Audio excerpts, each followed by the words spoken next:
बंधुओं, आज हम एक नया प्रकरण शुरू करने जा रहे हैं जिसका नाम है समास प्रकरण।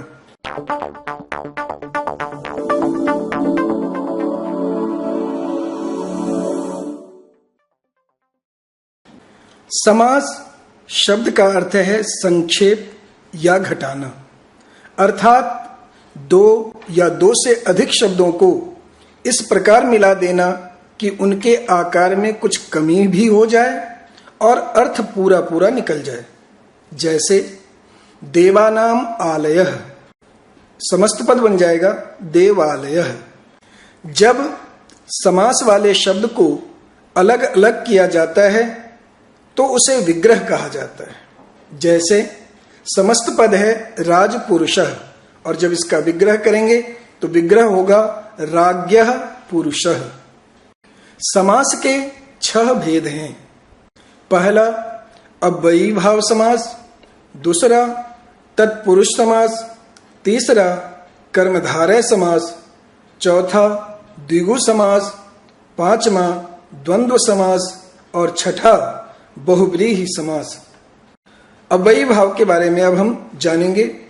अव्ययी भाव समास क्या है? इस समास में पहला शब्द अव्यय अर्थात उपसर्ग या निपात रहता है और दूसरा शब्द संज्ञा, दोनों मिलकर अव्यय हो जाते हैं। दूसरा नियम, अव्ययी भाव समास वाले शब्द के रूप नहीं चलते।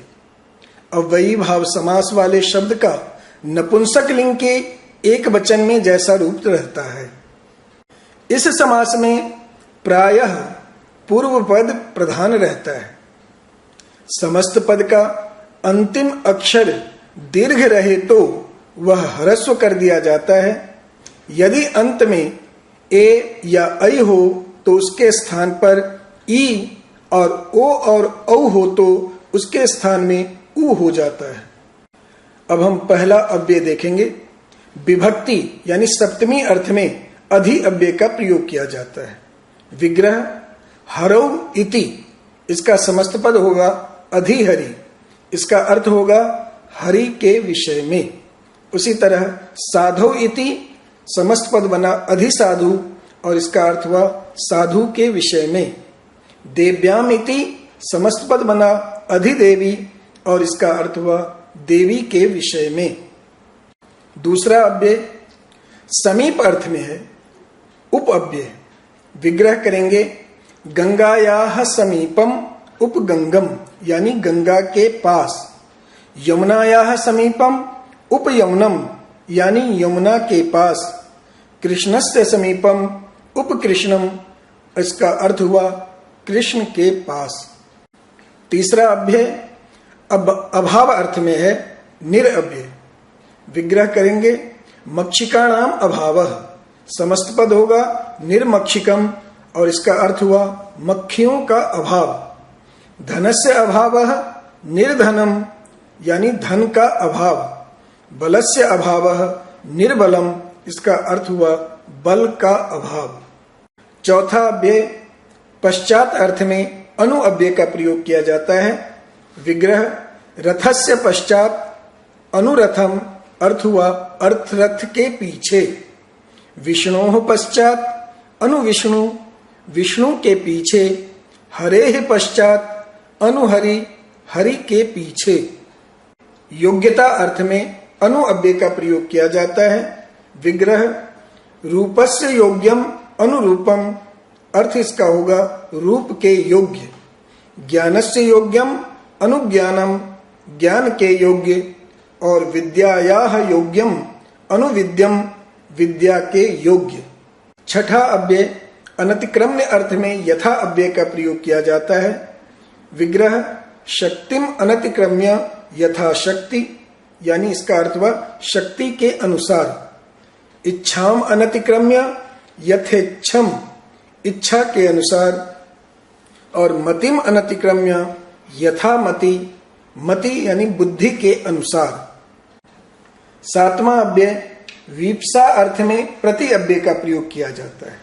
वीप्सा का मतलब होता है शब्द को 2 बार कहना। विग्रह ग्रामम ग्रामम इति प्रतिग्रामम, प्रत्येक गांव में, दिनम दिनम इति प्रतिदिनम प्रतिदिन या हर दिन, नगरम नगरम इति प्रतिनगरम हर नगर में। 8वां अव्यय योगपद्य यानी एक साथ होना, इस अर्थ में स अव्यय का प्रयोग होता है। विग्रह चक्रेण युगपत सचक्रम, चक्र के साथ ही। रथेन युगपत सरथम, रथ के साथ ही। मित्रेण युगपत समित्रम, मित्र के साथ ही। 9वां अव्यय सादृश्य अर्थ में स अव्यय का प्रयोग। विग्रह करेंगे हरेः सादृश्यम सहरि, हरि के सदृश। हरस्य सादृश्यम सहरम, हर यानी शंकर के सदृश। और भानोः सादृश्यम सभानु, भानु यानी सूर्य के सदृश। 10वां अव्यय संपत्ति अर्थ में स अव्यय का प्रयोग होता है। विग्रह क्षत्राणाम संपत्ति सछत्रम, यानी क्षत्रियों की संपत्ति। ब्राह्मणानाम संपत्ति सब्राह्मणम, ब्राह्मणों की संपत्ति। वैश्यानाम संपत्ति सवैश्यम, वैश्यों की संपत्ति। इसमें विशेष बात देखिए, योग्यता अनुसार जो प्राप्त हो वह संपत्ति है, और जो देवता के प्रसाद यानी कृपा से प्राप्त हो वह समृद्धि या रिद्धि है। 11वां अव्यय मर्यादा और अभिविधि के अर्थ में आंग के साथ विकल्प से अव्ययी भाव समास होता है, और समास न करने पर पंचमी विभक्ति होती है। विग्रह मुक्तेः पर्यंतम आमुक्ति अथवा आमुक्तेः संसारः, मुक्ति पर्यंत। बालेभ्यः पर्यंतम आबालम अथवा आबालेभ्यः, बालक पर्यंत। आसमुद्रम अथवा आसमुद्रात्, समुद्र पर्यंत। 12वां अव्यय है अंत वाले शब्दों में टच यानी अ प्रत्यय लगता है, और अ के लगने पर अन का लोप हो जाता है और उसमें अ जुड़ जाता है। जैसे राज्ञः समीपे उपराजम, राजा के समीप। आत्मनः समीपे अध्यात्मम, आत्मा विषय ज्ञान। सीमनः समीपे उपसीमम आदि।